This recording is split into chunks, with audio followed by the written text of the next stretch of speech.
Bonsoir à tous. L'invité de l'entretien du jour est issu de la diaspora malienne de France. Il est membre du Front Nouveau Citoyen, une association qui croit qu'un autre Mali est possible, un Mali de justice, un Mali de paix, un Mali prospère. Question: comment cela est-il possible dans un pays en proie de plus en plus à des attaques répétées de groupes djihadistes? Comment cela est-il possible dans un pays où depuis janvier 2018, au moins 550 personnes ont été tuées dans des conflits interethniques entre communautés? Aboubacar Dembélé, bonsoir. Bonsoir et merci pour l'invitation. Merci surtout d'avoir accepté notre invitation. Ogosagou, Sobané, Yoro, le centre du Mali est secoué par des violences. Qu'est-ce que ça nous dit, ces violences-là? Je pense que c'est... La dernière violence en date, c'est une violence de trop. Oui. Des violences quand même qui attestent d'une certaine faiblesse de l'État dans le centre du Mali. Oui. Parce que ça arrive une fois, deux fois, trois fois, et qu'on n'apporte pas le remède qu'il faut pour que cette tragédie humaine s'arrête, on commence à se poser des questions sur les intentions même du pouvoir en place à Bamako. Les questions sont nombreuses. Je ne vous le cache pas, les questions sont nombreuses. Comment vous expliquez ces violences? Au départ, on nous a expliqué que c'était des groupes djihadistes qui étaient en train de manipuler des groupes ethniques, des Peuls contre les Dogons et les Dogons contre les Peuls. Est-ce que c'est la même lecture que vous, Maliens, vous avez de la situation? En tant que Malien, c'est la même lecture que j'ai de la situation. Oui. Je dis ça parce que la communauté Peul et la communauté de Dogon, c'est quand même deux communautés qui, pendant des millénaires, on va dire, ont vécu en toute harmonie. Ils ont eu certes des différends, mais pas des différends que tout voisin peut avoir, Oui. Et il y a toujours des mécanismes de résolution de ces conflits-là qui peuvent surgir de la cohabitation entre ces deux ethnies-là. Mais de là à prendre les armes et à aller massacrer toute une population, ça c'est du jamais vu au Mali. Donc moi j'estime sincèrement que ces populations sont infiltrées par des personnes qui ont tout intérêt à ce que le centre du Mali s'embrase. S'embrase à nouveau. Et c'est la question que je me posais moi aussi en préparant notre rendez-vous. Je me disais, comment des peuples qui pendant très longtemps ont certes connu des difficultés de cohabitation, mais qui n'ont connu que jusqu'ici que des querelles de voisinage. On va l'appeler comme ça parce que parfois les bœufs allaient dans les champs des autres et les chasseurs se fâchaient, etc. En sont arrivés à devenir de vrais groupes armés avec des armes et avec des méthodes de tuerie méthodiques. Comment vous expliquez ça? Déjà, je pense que on parle déjà du fait que ces populations soient armées pas par des armes pas par des traditionnelles, et de chasse, mais par des armes sophistiquées. Donc, armes de guerre. Les armes de guerre. La première question qu'il faut se poser, c'est comment est-ce que ces gens-là arrivent à se procurer ces armes-là? Oui. Donc, quand on aura résolu cette équation-là, après, il faut comprendre aussi que il y a une forte infiltration de ces populations-là. Une infiltration qui est d'autant plus facilitée que les frontières sont poreuses. Oui. Il y a aussi au Mali, surtout au centre du Mali et au nord du Mali, beaucoup de poches d'insécurité. Il y a des forêts qui sont à côté dans lesquelles l'État n'est pas présent. Oui. Ou qui sont des véritables nids de groupes armés, on va dire. Oui. Il y a aussi l'équation Kidal. Oui. Kidal n'est pas sous l'autorité de Bamako. Donc je pense que Kidal est un nid d'insécurité pour le Mali et pour toute la zone, pour tout le nord du Mali. Oui. Parce que l'État n'étant pas présent à Kidal, on ne sait pas ce qui s'y passe. Oui. Donc on a dit qu'il aurait fallu que les groupes armés soient désarmés, et ça n'a pas été le cas. Et Kidal reste encore un sanctuaire sur lequel Bamako n'a aucun contrôle. Donc on ne sait pas ce qui s'y passe. Peut-être qu'il faut qu'on explique rapidement à nos téléspectateurs pourquoi Kidal n'est pas sous l'autorité de l'État malien. J'aurais bien voulu expliquer cela, mais je préfère réserver la réponse au président Ibrahim Boubacar Keïta, qui, en tant que président de la République du Mali, comment se fait-il que la ville de Kidal n'est pas encore sous l'autorité de Bamako et que l'armée malienne ne peut pas y mettre pied? Parce qu'il y a quelques éléments de l'armée malienne à Kidal, mais ces éléments qui sont de l'armée malienne qui sont à Kidal sont les prisonniers. Parce qu'ils sont à Kidal, mais ils n'ont pas de liberté de mouvement. Ils ne peuvent rien faire. Ils ne peuvent rien faire. Ça vient de l'accord, ça, non? Ça, je pense que c'est à Ibrahim Boubacar Keïta de nous expliquer. Parce que vous savez, parlant de l'accord, nous, on ne connaît pas les clauses qui sont contenues le contenu de l'accord. Dans cet accord-là. L'accord a été signé et même les représentants du peuple, les députés, ne peuvent pas vous dire aujourd'hui que contient cet accord-là. De façon officielle, on nous dit ce qu'on veut bien nous dire. Ce qu'on veut bien nous dire, mais officieusement, je pense qu'il y a des pensez qu'il y a des clauses secrètes? Obscures. Oui. On va revenir aux attaques du centre. Vous disiez quelque chose, vous étiez en train de pointer du doigt une situation. Les rescapés de Sobané ont raconté quelque chose qui fait très froid dans le dos. Il paraît que les assaillants sont venus, ils ont fait 7 heures, 1, 2, 3, 4, 5, 6, 7 heures sur place pour commettre leur forfait. Et la question, c'est où était l'armée malienne? Bonne question. C'est pour ça qu'au début de mes propos, je parlais du déploiement de l'armée malienne sur l'ensemble du territoire malien. Oui. L'armée n'est pas déployée sur l'ensemble du territoire malien. Il y a des zones qui échappent au contrôle de l'armée. Je veux bien comprendre que le pays est vaste, que les zones à couvrir et à sécuriser sont vastes, mais je ne comprends pas que les attaques soient perpétrées dans un village et que l'armée ne se rende dans ce village que le lendemain des massacres. Donc ça atteste d'un problème, je ne sais pas si c'est un problème, je pense que c'est un problème d'effectif, un problème de matériel, un problème de déploiement de l'armée sur le territoire national. Et tant que l'armée ne sera pas déployée sur l'ensemble du territoire malien, sachant bien qu'on a des frontières poreuses, que les individus mal intentionnés, armés, peuvent rentrer de tous les côtés, le problème va demeurer en l'état. Si l'armée ne se déploie pas, c'est forcément parce que l'État ne lui donne peut-être pas les moyens, ou bien l'État ne veut pas que cette armée se déploie dans telle ou telle zone. Dans les deux cas, c'est juste incompréhensible. Aujourd'hui, la priorité du Mali, c'est la sécurisation de son territoire, la sécurité des biens et des personnes. D'une part. D'autre part, comment peut-on comprendre que des populations soient massacrées et que la priorité ne soit toujours pas la sécurité des populations?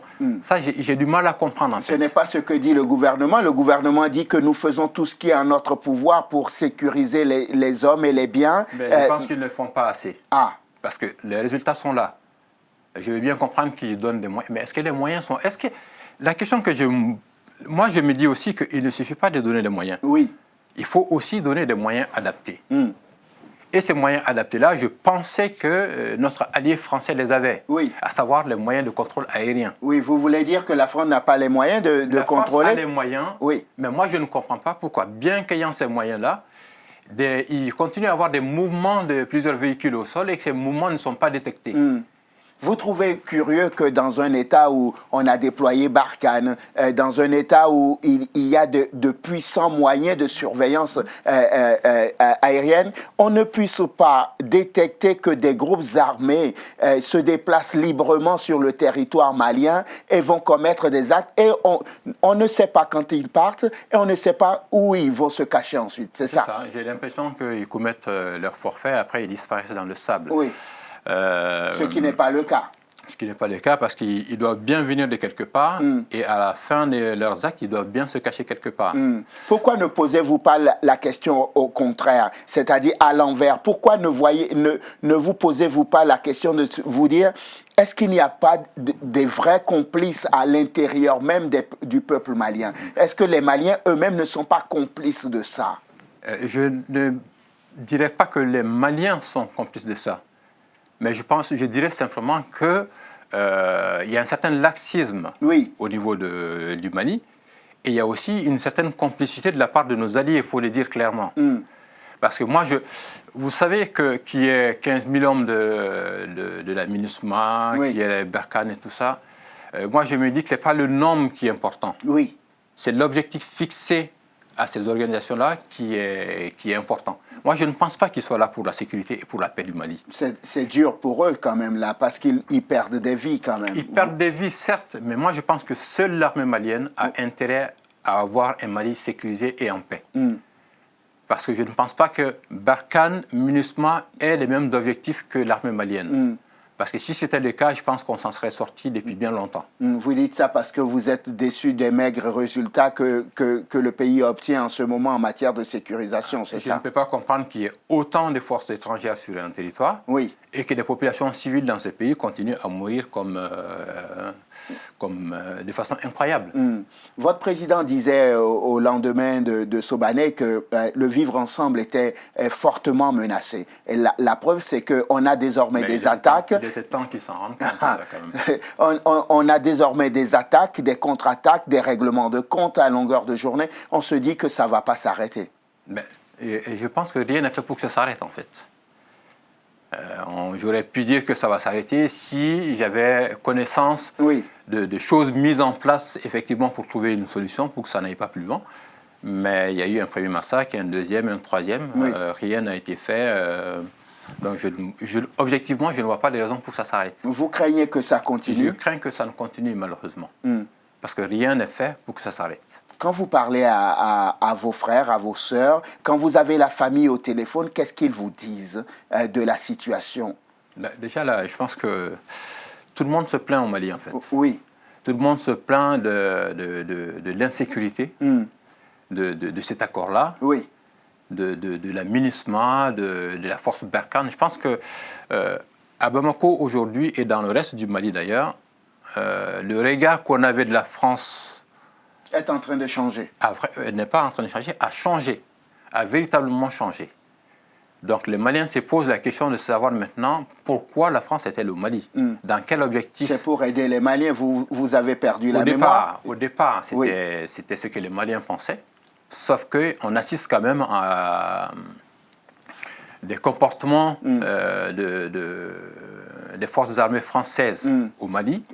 Qui laisse penser que l'objectif est autre que l'objectif qui était assigné au départ. Quel serait l'objectif à votre avis? Je pense que l'objectif, la France défend certes ses intérêts économiques et stratégiques, mais j'ai l'impression aussi que la défense de ses intérêts économiques et stratégiques passe quelque part par la division du Mali, chose que les Maliens n'accepteront jamais. Parce que l'accord de paix qui doit être appliqué est un accord qu'il faut juste mettre à la poubelle en fait. Parce que ce n'est pas un accord qui convient au Mali. Ce n'est pas un accord fait pour le Mali. Le but de cet accord-là, c'est de faire du Mali des entités autonomes, dirigées par des personnes qui ont autant de pouvoir que le président de la République du Mali, ou presque, et qui sont capables de traiter avec les multinationales en ce qui concerne l'extraction et l'exploitation des ressources minières locales. Ça, c'est encore un discours complotiste, rassurez-moi. C'est ce que certains disent de temps en temps quand ils veulent juste enlever la paille qui est dans l'œil de la France, non? Moi, je dis ça parce que si l'objectif est d'aider le Mali à s'en sortir, je pense que comment voulez-vous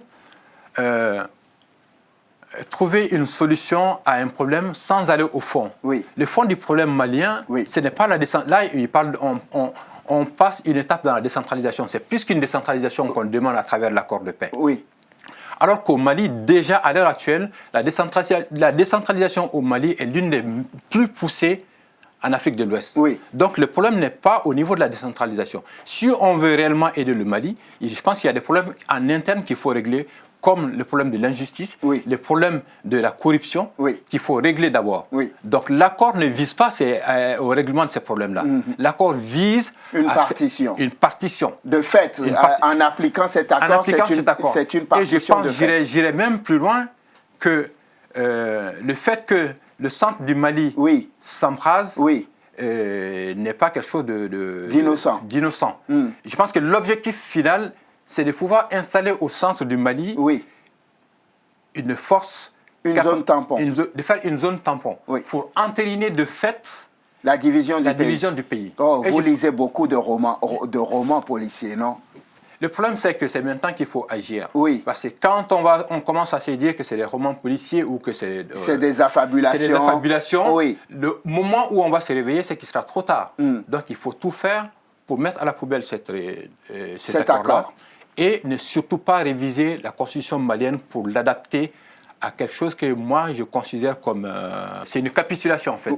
Et vous dites que le Mali n'acceptera jamais. Malheureusement, on arrive presque au terme de cet entretien. La dernière question que j'aimerais vous poser, parce que j'ai voulu que vous puissiez venir dans cette émission pour qu'on évoque donc les attaques dans le centre du Mali et l'avenir de votre pays, aussi bien sur le plan sécuritaire, parce que les défis sont nombreux désormais. Il va falloir faire face, 1, aux groupes terroristes, 2, arrêter les conflits entre communautés, 3, peut-être réinstaller la confiance entre ces mêmes communautés. L'équation n'est pas compliqué. Ah. Je pense qu'il y a des choses qu'il faut faire dans l'immédiat, il y a des choses qu'il faut faire à court terme et des choses qu'il faut faire à long terme. Parlant de l'immédiat, oui. Je pense que dans l'immédiat, il faut désarmer tous les groupes qui sévissent sur le territoire malien. La première chose. Deuxième chose, il faut déployer l'armée malienne sur l'ensemble du territoire. Et déployer également l'administration et les services de l'État sur tout l'étendue du territoire malien.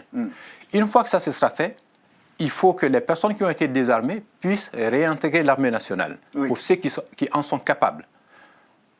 D'accord? Et une fois que ça a été fait, maintenant, il faut organiser, et c'est là c'est ce qui est intéressant, c'est que il faut, à la place de cet accord d'Alger, mettre en place ce qu'on appelle une conférence nationale pour que l'ensemble des Maliens se retrouvent autour des problèmes du Mali pour trouver des solutions maliennes qui tiennent en compte la culture et les réalités du Mali. Moi, je pense que la solution est réside dans cette conférence-là. Dans ce schéma que vous venez de déployer. Voilà. Et à moyen terme, faire revenir sur le territoire national toutes les personnes réfugiées et déplacées qui sont à l'intérieur et à l'extérieur du pays. À partir de ce moment-là, nous pourrons amorcer quelque chose de beaucoup plus serein. À vous entendre, on croirait que c'est facile. Ce n'est pas compliqué. Oui. Ce n'est absolument pas compliqué. Mais tout ça requiert une volonté politique qui malheureusement fait défaut. Aboubacar Dembélé, merci infiniment. Merci pour l'invitation. Membre du Front Nouveau Citoyen, merci d'être venu partager avec nous votre point de vue sur la multiplication des affrontements entre communautés dans le centre du Mali. On espère vraiment que aussi bien les autorités, les forces civiles, les partenaires internationaux J'ai un dernier message à faire passer, si j'ai encore le temps. Oui. J'en appelle au peuple malien. Oui. Si le peuple malien veut qu'il y ait une solution immédiate à la crise malienne, il faut que ce peuple s'unisse. Face à un peuple uni, déterminé, le Mali ne peut que s'en sortir. Et je demande à la jeunesse surtout de se donner la main, de laisser de côté les clivages politiques, de se donner la main et de relever ce Mali qui a plus qu'été humilié.